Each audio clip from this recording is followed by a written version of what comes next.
Magandang araw! Halina at pasukin natin ang mundo ng panitikang Pilipino. Tara!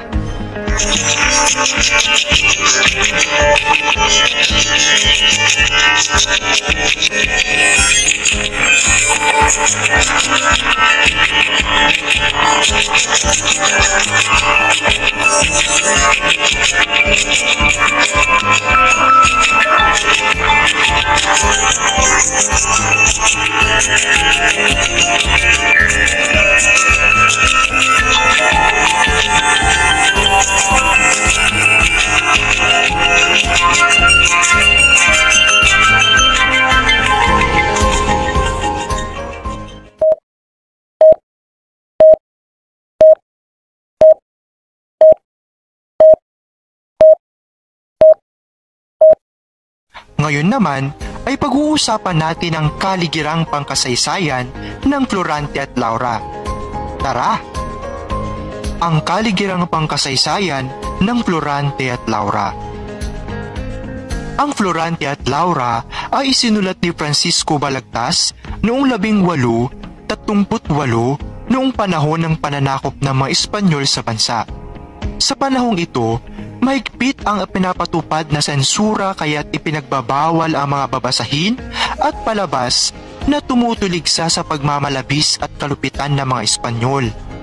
Dahil sa pagkontrol ng mga Espanyol, ang mga aklat na nalimbag sa panahong ito ay karaniwang patungkol sa relihiyon o di naman kaya'y paglaban ng mga Moro at Kristiyanong tinatawag ding komedya o moro-moro, gayon din ng mga diksyonaryo at aklat panggramatika. Sa kabila ng mahigpit na sensura ng mga Espanyol, ay naging matagumpay si Balagtas na mailusot ang kanyang awit dahil relihiyon at paglalaban ng mga Moro at Kristiyano ang temang ginamit niya rito. Bagamat naiugnay niya ito sa pag-iibigan ni Florante at Laura. Naitago niya sa pamamagitan ng paggamit ng alegorya ang mensahe ng pagtuligsa at pagtutol sa kalupitan at pagmamalabis ng mga Espanyol. Gumamit din siya ng simbolismong kakikitaan ng pailalim na diwa ng nasyonalismo. Ang mga tauhan at mga pangyayaring nagdulot ng kaawa-awang kalagayan ng kaharian ng Albania ay kasasalaminan ng mga naganap na kaliluan, kalupitan, at kawalang katarungan sa Pilipinas sa ilalim ng pamamahala ng mga Espanyol. Masasalamin din sa akda ang tinutukoy ni Lope kay Santos na 4 na himagsik na naghari sa puso at isipan ni Balagtas. Una, ang himagsik laban sa malupit na pamahalaan. Ikalawa, ang himagsik laban sa hidwaang pananampalataya. Ikatlo, ang himagsik laban sa maling kaugalian. At ang ika-4 ay ang himagsik laban sa mababang uri ng panitikan. Ang Florante at Laura ay tinuturing na isang obra maestrang panitikang Pilipino at sinasabing nagbukas ng landas para sa panulaang Tagalog noong 19 na taon. Isinulat niya kasi ang kanyang akda sa wikang Tagalog sa panahong ang karamihan sa mga Pilipinong manunulat ay nagsisisulat ng wikang Espanyol.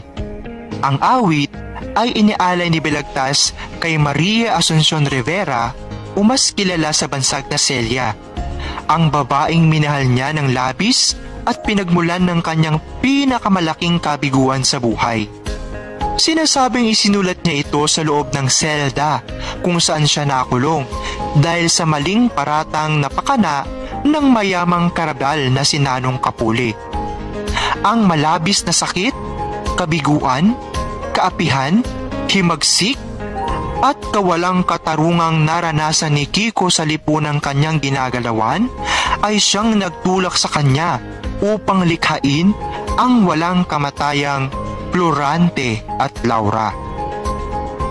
Ang awit ay nagsilbing gabay at nagturo sa mga Pilipino ng maraming bagay.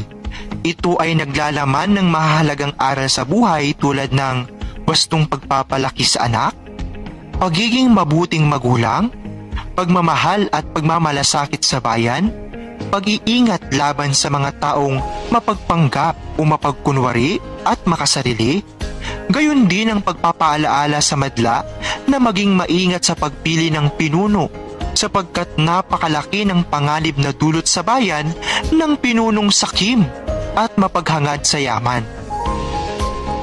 Ipinakita rin sa akda ang kahalagahan ng pagtulong sa kapwa, maging doon sa may magkakaibang relihiyon tulad ng mga Muslim at Kristiyano.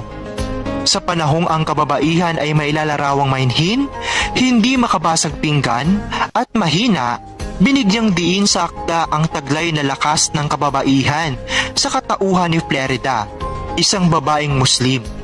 Sa halip na maging sunod-sunuran lang sa makapangyarihang kalalakihan sa kanyang paligid tulad ng nakagawian ng kababaihan noon, pinili niyang tumakas mula sa mapaniil na sultan at harapin mag-isa ang mga panganib sa labas ng palasyo at mga kagubatan upang hanapin ang kanyang napawalay na kasintahan.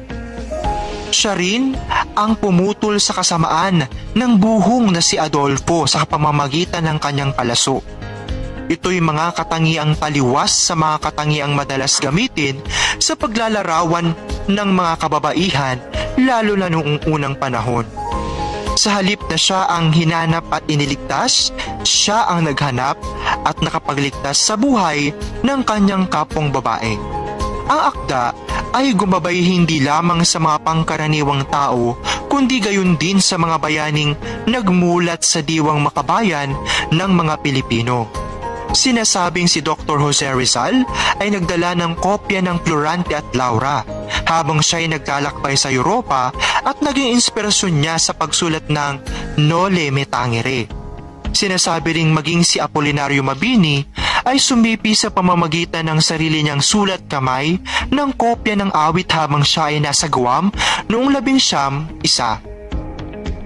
Bagamat napakatagal ng panahon mula nang isulat ni Balagtas ang awit, ay hindi mapasusubali ang mga aral na taglay nitong gumabay sa ating ninuno at mga bayani ay nananatiling makabuluhan, angkop, at makagagabay pa rin sa mga Pilipino hanggang sa kasalukuyang panahon.